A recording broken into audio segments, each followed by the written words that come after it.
मच्छरों से तो हम सब परेशान हैं, राइट? उनकी वो भिन-भिनाहट, वो खुजली वाले डंक। पर क्या कभी ये सोचा है कि अगर दुनिया के सारे मच्छर अचानक गायब हो जाएं, तो क्या होगा? चलिए, आज इसी दिलचस्प सवाल का जवाब ढूंढते हैं। जरा सोच कर देखें, एक ऐसी दुनिया जहां मलेरिया, डेंगू, जीका, इन सब का कोई डर ही नहीं है। सुनने में तो कमाल का लगता है ना? पर क्या ये इतना सिंपल है या इसके कुछ ऐसे नतीजे भी हो सकते हैं जिनके बारे में हमने सोचा ही नहीं? तो आज का हमारा सफर कुछ ऐसा रहेगा। सबसे पहले इस कॉमन सवाल को समझेंगे, फिर एक बहुत ही सरप्राइजिंग जवाब की तरफ बढ़ेंगे कि क्या ज्यादा मच्छर एक सॉल्यूशन हो सकते हैं। हम वल्बाकिया बैक्टीरिया के पीछे की साइंस जानेंगे, इसकी कामयाबी के सबूत देखेंगे और आखिर में सोचने के एक बिल्कुल नए तरीके पर बात करेंगे। तो चलिए शुरू करते हैं पहले पॉइंट से। देखिए, मच्छरों से हमारी जो नफरत है ना, वो सिर्फ उनके काटने की वजह से नहीं है। इसके पीछे एक बहुत बड़ी और जानलेवा वजह है। आपको सुनकर शायद यकीन न हो, लेकिन मच्छर, हाँ मच्छर, इंसानों के लिए दुनिया के सबसे घातक जानवर हैं। किसी भी शेर या शार्क से ज्यादा मौतें मच्छरों की वजह से होती हैं, पर सीधे उनके काटने से नहीं, बल्कि उन बीमारियों से जो वो अपने साथ लेकर घूमते हैं। आंकड़े तो सच में चौंकाने वाले हैं। हर साल करीब करीब 24.7 करोड़ लोग मलेरिया से बीमार पड़ते हैं, और ये तो बस एक बीमारी है। डेंगू, जीका, वो सब तो अलग हैं। तो अगर ये इतने ही खतरनाक हैं, तो क्यों नहीं हम इन सबको खत्म कर देते? और मजे की बात यह है कि साइंस भी कुछ कुछ ऐसा ही कहती है। नेचर जर्नल की एक स्टडी के मुताबिक अगर मच्छर गायब हो भी गए तो हमारे इकोसिस्टम पर कोई बहुत बड़ा विनाशकारी असर नहीं पड़ेगा, क्योंकि बहुत कम जानवर हैं जो पूरी तरह से सिर्फ मच्छरों पर ही निर्भर हैं। तो सवाल यही उठता है कि क्या सच में सबको मार देना ही सोल्यूशन है? मतलब दुनिया में 3200 से ज्यादा तरह के मच्छर हैं, क्या ये पॉसिबल भी है? और क्या हम सच में जानते हैं कि इतने बड़े पैमाने पर प्रकृति में दखल देने का अंजाम क्या होगा? और बस यहीं पर कहानी में एक ट्विस्ट आता है। एक ऐसा सॉल्यूशन जो सुनने में बिल्कुल उल्टा लगता है। एक ऐसा समाधान जो मच्छरों को मारने के बजाय और ज्यादा मच्छर बनाने की बात करता है। हाँ, आपने सही सुना। सॉल्यूशन कम मच्छरों में नहीं, बल्कि ज्यादा मच्छरों में है। और ये कोई साइंस फिक्शन कहानी नहीं है। ब्राजील में एक फैक्ट्री है जो हर हफ्ते करोड़ों मच्छर बना रही है। ये आज की हकीकत है। तो आखिर ये जादू हो कैसे रहा है? इसका जवाब छिपा है एक बहुत ही खास बैक्टीरिया में। तो चलिए इस कहानी के असली हीरो से मिलते हैं। इसका नाम है वल्बाकिया। वल्बाकिया कोई लैब में बनाया गया बैक्टीरिया नहीं है। ये नेचुरली पाया जाता है करीब आधी कीड़ों की प्रजातियों में।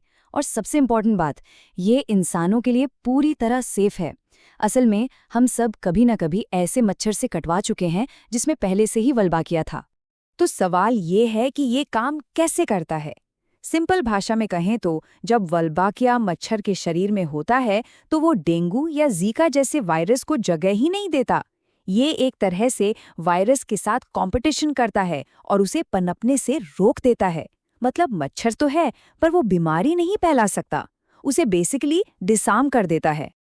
और इसे मच्छरों में फैलाने का तरीका तो और भी क्लेवर है। देखिए, अगर वुल्बाकिया वाली मादा मच्छर किसी भी नर से मिलती है तो उसके सारे बच्चे भी वुल्बाकिया वाले ही होते हैं।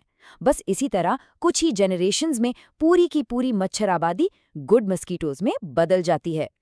थ्योरी तो बहुत अच्छी है, पर क्या ये असलियत में काम करता है? चलिए अब कुछ रियल वर्ल्ड डेटा देखते हैं जो इसकी सक्सेस की कहानी बताते हैं। ये देखिए इंडोनेशिया में हुए एक बड़े ट्रायल के नतीजे। जिन इलाकों में ये खास मच्छर छोड़े गए, वहां डेंगू के मामलों में 77.1% की कमी आई। 77.1%, मतलब वहां के लोगों के लिए डेंगू का खतरा 4 गुना कम हो गया। और कोलंबिया का ये एग्जाम्पल तो और भी जबरदस्त है। सोचिए, 2023 में जब पूरा अमेरिका महाद्वीप डेंगू से परेशान था, रिकॉर्ड्स टूट रहे थे, तब कोलंबिया की अबूरा वैली, जहां ये मच्छर थे, पिछले 20 सालों में डेंगू के सबसे कम केसेस देख रही थी। क्या कमाल का कॉन्ट्रास्ट है। और अभी जो ताज़ा नतीजे आए हैं कोलंबिया से, उन्होंने तो सबको हैरान कर दिया है। कुछ इलाकों में डेंगू के मामलों में 95 से 97% तक की कमी आई है। ये तो लगभग बीमारी के खत्म होने जैसा है। So the bottom line is, ये तरीका काम करता है और बहुत अच्छी तरह काम करता है।